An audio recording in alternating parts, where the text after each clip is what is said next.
My name is Emily Parker, and what I'm about to share with you is something I never thought I would speak about publicly.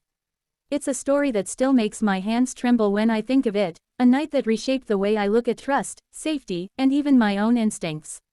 It all began on a late autumn evening, when the air was crisp, and the quiet of the small town I lived in felt both comforting and deceiving. I had just finished my evening shift at a diner on the edge of town. The place wasn't fancy. Checkered floors, old booths, and the faint smell of coffee that seemed permanent no matter how many times the place was cleaned. I was a waitress there, working nights to help pay for college. That evening, the diner had been unusually quiet, with just a handful of regulars sipping their coffee and chatting about local news. When I clocked out, the sky had already turned into a blanket of dark navy, dotted with stars that felt much closer than they probably were. I lived only a few miles away, but walking home always made me uneasy. The streets in that part of town were dimly lit, and the silence could easily feel oppressive. Usually, I managed to catch a ride from a coworker, but that night, everyone had already left before I finished my closing duties. I debated calling my mom, but she worried too much as it was. I didn't want to bother her with another late-night request for a ride. So, I wrapped my jacket tighter around myself and started walking. I had only been on the road for about 15 minutes when I heard the rumble of a pickup truck pulling up beside me. My heart skipped as I glanced over. It was an old, dusty Ford, the kind you could tell had been through years of use. The driver rolled down the window, and the warm glow of the dashboard lights illuminated his face. He looked to be in his mid-40s, with a rugged appearance, a scruffy beard, and tired eyes. "You headed somewhere, miss?" he asked in a deep, gravelly voice. I hesitated. Growing up, my mom had drilled into me the dangers of getting into cars with strangers. Every true crime story seemed to start with that same mistake. But there was something about the way he asked that didn't feel threatening. His tone wasn't pushy, just matter of fact. "I'm just going home," I replied cautiously. "Well, I can give you a lift," he said. "It's late, not safe for you to be out here alone." I looked at the long stretch of road ahead. He wasn't wrong, it wasn't safe. My gut told me to say no, but my tired legs and the creeping unease of walking alone swayed me. Against my better judgment, I nodded. "Okay, thanks." He leaned across the seat and pushed open the passenger door. I climbed in, the old truck's interior smelling faintly of gasoline and leather. He didn't start the engine right away, which I found strange. Instead, he just sat there, his hands resting on the steering wheel. I waited for the engine to roar to life, but the silence grew heavier with each passing second. Aren't we going?" I asked, forcing a small laugh. He turned his head slowly toward me, his expression unreadable. "We don't always need to drive to get somewhere." A chill shot down my spine.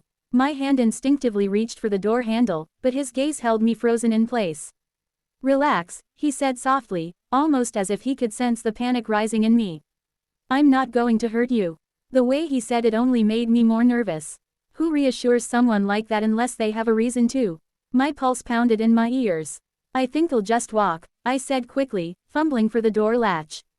But before I could push it open, he spoke again, his voice lower, almost pleading. "Please, just, hear me out." Something in his tone made me pause. It wasn't threatening anymore, it was desperate. I slowly let go of the handle and turned toward him, though every instinct screamed for me to leave. "My name's Robert," he began. "I'm not some creep trying to lure you. I swear, I needed someone to talk to tonight." His words hung in the air, strange and unsettling. Who pulls over a stranger for conversation in the middle of the night? And yet, there was a raw honesty in his eyes. I couldn't explain it, but I felt like he was telling the truth. "Talk to me. About what?" I asked cautiously. He let out a shaky sigh, rubbing his face with his hands. "My wife passed away 3 months ago. And tonight would have been our anniversary. I couldn't stand being alone in that house again. I saw you walking in, I don't know. I just didn't want to sit in silence anymore." The tension in my chest loosened slightly. His eyes glistened in the dashboard light, and I realized he wasn't lying. Grief was etched into every line of his face. Still, I couldn't shake the unease of being in a stranger's truck on a deserted road. "I'm sorry for your loss," I said softly. He nodded, his hands tightening on the wheel. "She was my whole world. And now it feels like the world doesn't even notice she's gone." For the next half hour, Robert talked. He shared memories of his wife, how they met in high school, how she loved sunflowers, how she used to leave him little notes in his lunchbox even after years of marriage.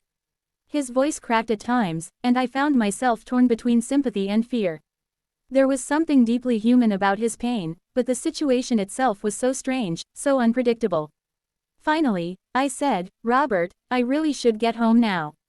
He looked at me, his jaw tightening as if he wanted to protest. But then he nodded slowly. "You're right, I'm sorry for keeping you. Thank you for listening. You didn't have to, but you did." This time, he turned the key in the ignition. The truck rattled to life, and the sound felt like a release of all the tension that had built up. He drove me to my street in silence. When he stopped in front of my house, I opened the door quickly, eager to get out. "Emily," he said just as I stepped onto the pavement. I froze. "How do you know my name?" I asked, my stomach dropping. He gave a small, sad smile. "It's on your name tag. I noticed it when you got in." Relief washed over me, though unease still lingered. "Take care of yourself," he said. "And thank you again." I hurried inside, locking the door behind me. From my window, I watched as his truck sat there for a few minutes before finally pulling away into the night. That night, I barely slept. My mind replayed every second of the encounter. Was he genuinely grieving, or had I narrowly escaped something darker? I'll never know for sure. But one thing is certain, I never again accepted a ride from a stranger. Because even if nothing bad happened that night, the possibility lingered like a shadow, reminding me how fragile trust can be when placed in the wrong hands. And every so often, when I pass an old pickup truck on a quiet road, I still wonder about Robert. Was he truly just a lonely man searching for a voice in the silence? Or was I lucky enough to step away before discovering a truth I wouldn't have survived to tell?